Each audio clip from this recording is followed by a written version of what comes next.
President Biden visited Florida on Wednesday to view the wreckage from Hurricane Ian. Biden called Ian, quote, historic, titanic, and unimaginable. Governor Ron DeSantis joined Biden during a press conference in Fort Myers on the response to the storm. While the two have disagreed politically in the past, before the trip, the Biden administration said the visit would be, quote, above politics. DeSantis first thanked the president for visiting Florida, and Biden noted, quote, this is the United States of America, and I emphasize united. Really significant damage here in Lee County, and there's other places where you have really significant damage as well outside of this general area.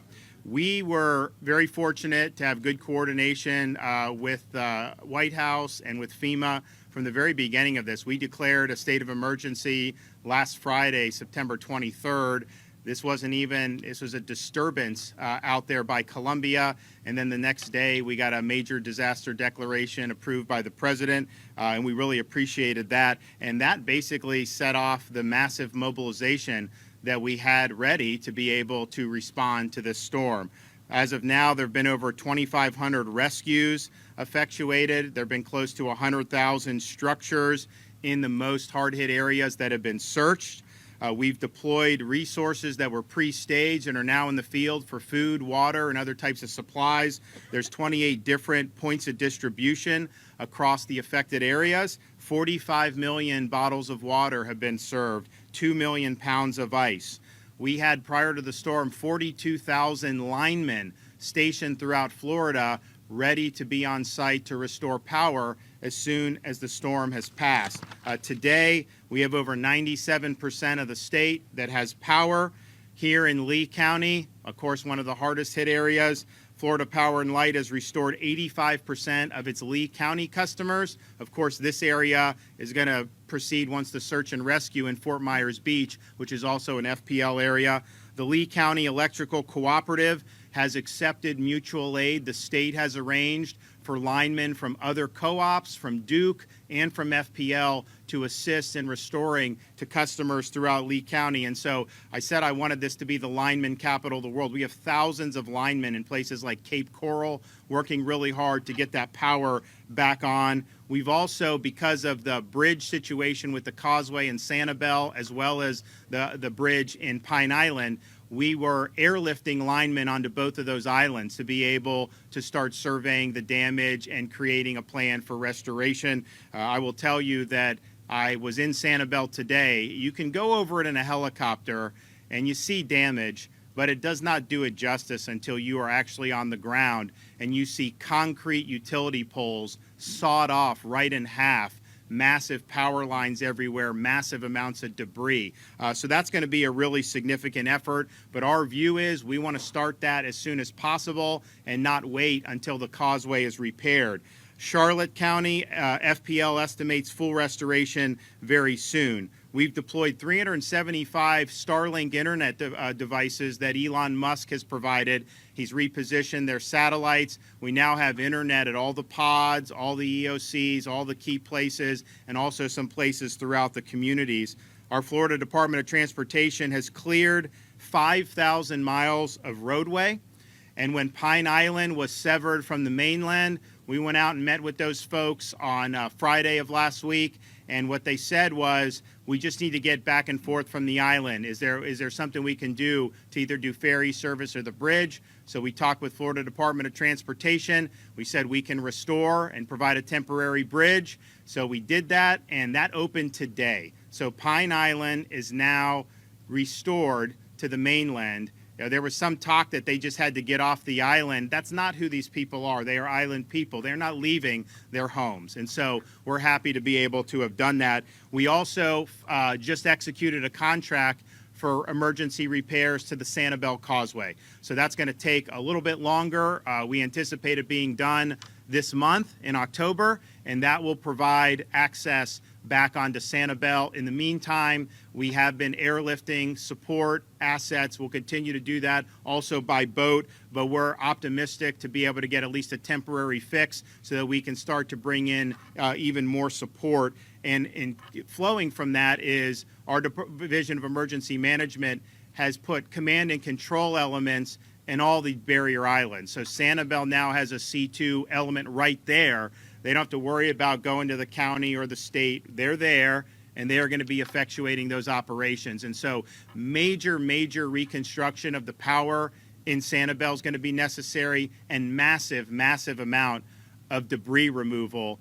Here, of course, you see, but certainly in Sanibel, really significant. And I want to thank the administration has approved now 60 days of 100% reimbursement for debris removal. You have some of these communities here, their bill for debris removal will likely be more than their annual budgets. And so this is really significant help. So we thank them for doing that. I also want to thank the First Lady, my wife Casey. She launched FloridaDisasterFund.org at the end of last week. It's now raised over $35 million. As much as we appreciate all the state agencies that are offering assistance, FEMA that can offer assistance, those are based on regulation and law, and there's some people that may not fit into those wickets. Well, we now have mobilized private charities with a lot of money and growing to be able to help people in really tough circumstances.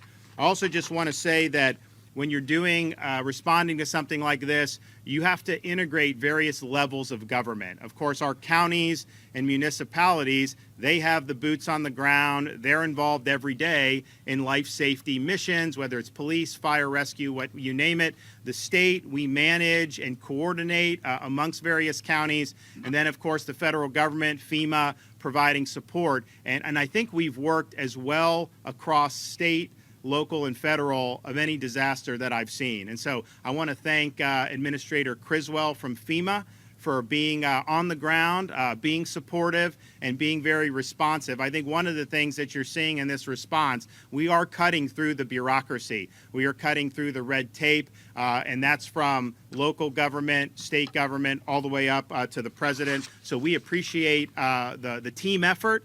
This is something that is these storms come, they're on the horizon. You kind of project, hey, it could be really bad. Oftentimes, it doesn't necessarily get to that level. Well, this was the full Monty. I mean, the storm surge that you saw through here met the expectations, the highest expectations, and you've seen what significant damage that can do. So I'm just thankful that everyone's banded together. We've got a lot of work to do here, but I'll tell you, the spirit of the people of this state and Southwest Florida has been phenomenal. When I'm meeting with people that have lost everything, that are 85, 90 years old in shelters, and all they can do is thank the Red Cross, the fire, the state, FEMA, for all the support, that shows you some of these folks. They are thankful that they have so many people that are there supporting, and that's really, you only get there if it's a team effort. So, Mr. President, welcome to Florida. We appreciate working together across various levels of government, and the floor is yours.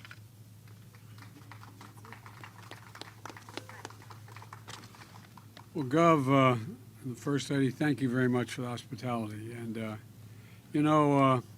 I want to thank the mayor and the county chair. Cecil took me on a little helicopter ride, and we went out to Sanibel Island and all across. And I'm sure it's much worse on the ground, but you can see a whole hell of a lot of the damage from the air. And you can imagine, because unfortunately, I've been to a lot of disaster areas in the last couple months, last 6 months. More fires have burned in the west and the southwest, burned everything right to the ground than the entire state of New Jersey, as much room as that takes up. And the reservoirs out west are down to almost zero. We're in a situation where the Colorado River looks more like a stream. There's a lot going on. And I think the one thing this has finally ended is a discussion about whether or not there's climate change and we should do something about it. But folks, I also want to, Jill and I have had you all in our prayers, and I mean that sincerely.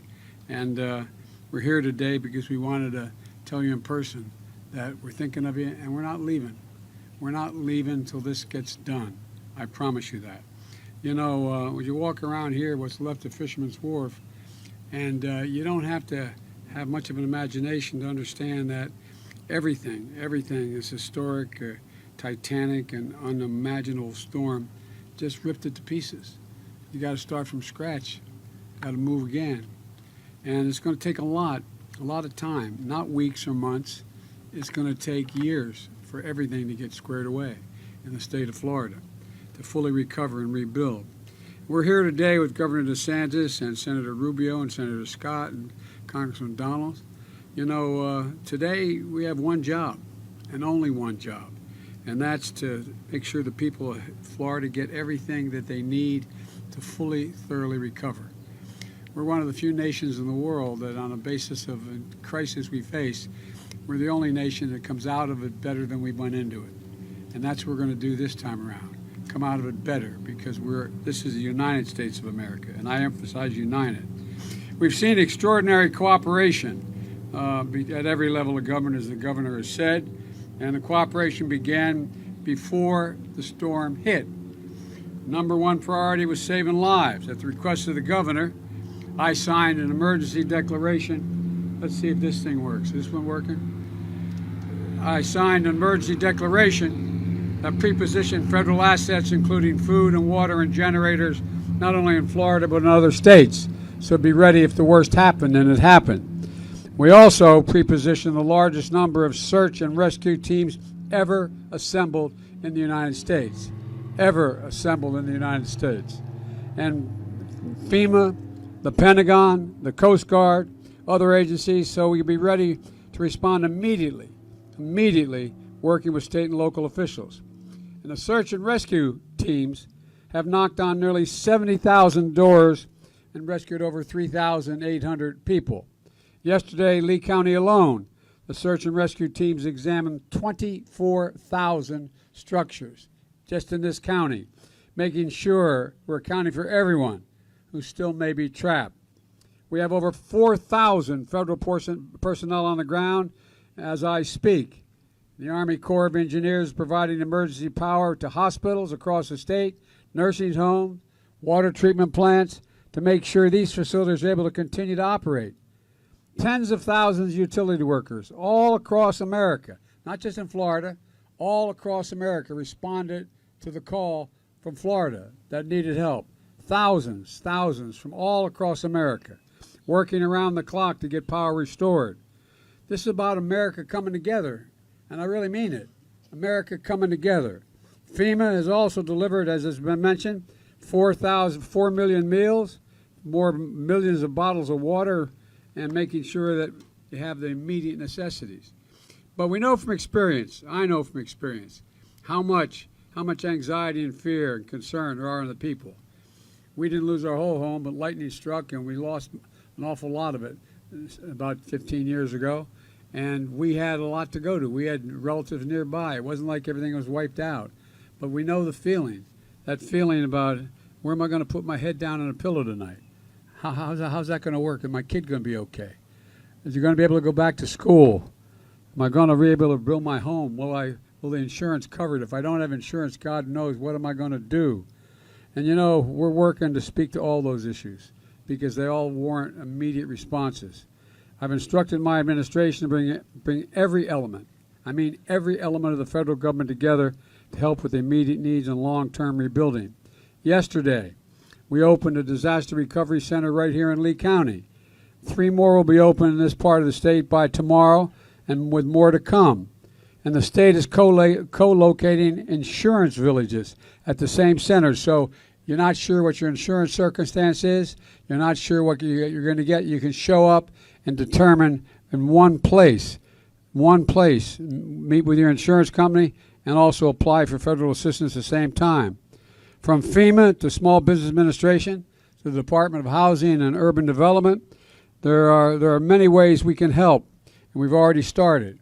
Already 200,000 Floridians, 200,000 families, I should say, have registered for urgent assistance, like buying food, getting their prescriptions, clothing, basics. And how many of you lost your businesses? Well, insurance may not cover everything, may not cover the full cost. So we're in a position, some of the folks are going to have lost their homes as well. And the question is you have insurance and we'll cover the cost.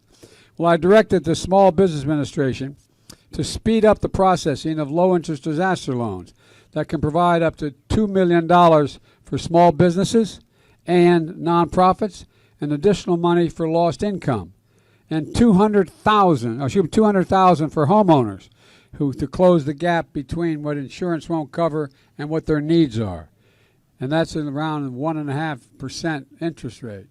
And folks, look, yesterday the state asked me, and we immediately agreed to activate our hotel program. So individuals who need hotel rooms won't have to pay for anything. I know there's not many around here, but they can go to the nearest hotel and not have to worry about paying anything and just have the coverage. If you don't have insurance, or if you're underinsured and you found a place to rent, or your car has been destroyed, you're entitled up to $37,900 in federal funds. If you need to make repairs to your home, you may be eligible for another $37,900, not $39,700, $37,900. So you possibly can be able to get close to $80,000 for your needs. It's available. And folks, look, the most important thing you can do is register so we can help figure out who is eligible for these things. Hundreds of FEMA personnel are going door to door, and to help with that, or you call 800-621-3362, and I'm told you're waiting for hours and hours to get through, and you're not getting anybody answering the phone. We've talked about that on the way down in Air Force One, and we're going to try to speed that up by having additional personnel. We're trying to expand it. So you have to have a little patience for us to get it all done. So many people are contacting. Or you can go online to disasterassistance.gov and find out what you're eligible to receive. Or you can sign up at one of the multiple disaster recovery centers, the one that's opened here and many more they're going to be opening. Meanwhile, in the counties hardest hit, the federal government, at the request of the governor, at the very beginning, said we'll cover 100% of the cleanup cost, the debris cost, which is billions of dollars before it's all over, if you think about it. That we're going to pay 100% for 30 days. I just extended for another 30 days. And the governor and I talked. I think he's going to have to come back and ask for some more beyond those 60 days because it is consequential. Unless you clear the area, there's not much else you can do. And so, folks, look, we have a long road ahead of us, rebuilding entire communities from the ground up. I want the people of Florida to know you have my commitment and America's commitment that we're not going to leave. We're going to see you through this entire process, and it's going to take a hell of a long time, hopefully without any snags in the way. Later, after the television cameras have moved on, we're still going to be here with you. We're still going to be moving. We're still going to be doing everything we can to try to put your lives back together again. So many families in this community, their homes destroyed. And where we're standing now used to be a busy strip of restaurants and shops. They're now wiped out. The Sanibel Causeway is ripped in two, stranding hundreds of people on the other side. Many of them don't want to leave, but some have wanted to leave. We're in a situation where in Lee County alone, initial reports say 11 schools are significantly damaged and 3 are going to have to be rebuilt. And today's Yom Kippur. Many members of Florida's Jewish community can't gather at their holiest day today, and because they're displaced and their homes are gone and their synagogues are not available. Long term, major disaster declaration I approved on September 29th is going to help rebuild schools, libraries, parks, and public community centers. We have the money to do that, and you're qualified to get that done. We're going to help rebuild roads and bridges and public water systems. We've already allocated funding from the infrastructure law that I signed to continue making Florida's power grid more resilient than it is now, to ensure that power comes back on faster and reduce the cost of repairs and rebuilding, because there will be more storms. There will be more storms.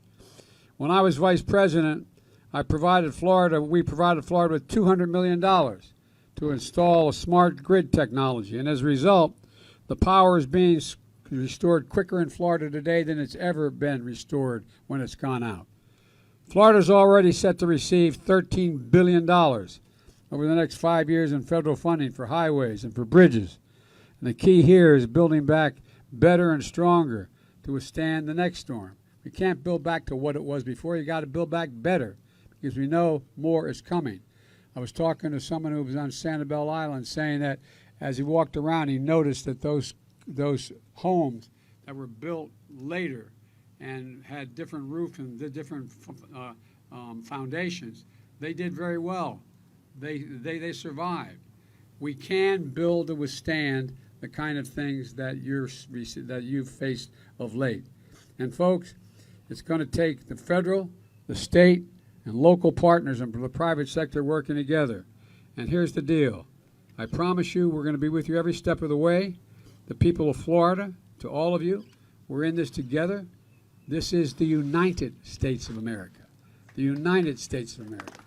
It's not something else.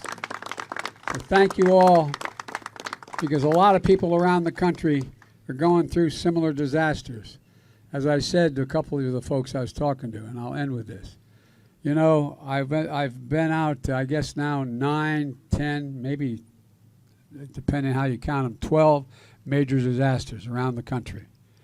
You know, more timber, more homes, more buildings, more police stations, fire stations, etc., have burned to the ground in California, Oregon, Oregon, Washington State, Idaho, down in New Mexico and Arizona, than makes up the entirety of the state of New Jersey. To the ground, gone. And so the thing I plead with you to do, and I'm sure you will, we're going to get you all through this. You're going to get it because of the grit of all of you. But when you get it done, when you hear it happen to somewhere else, remember, this is the United States of America. We're all in this together. Thank you.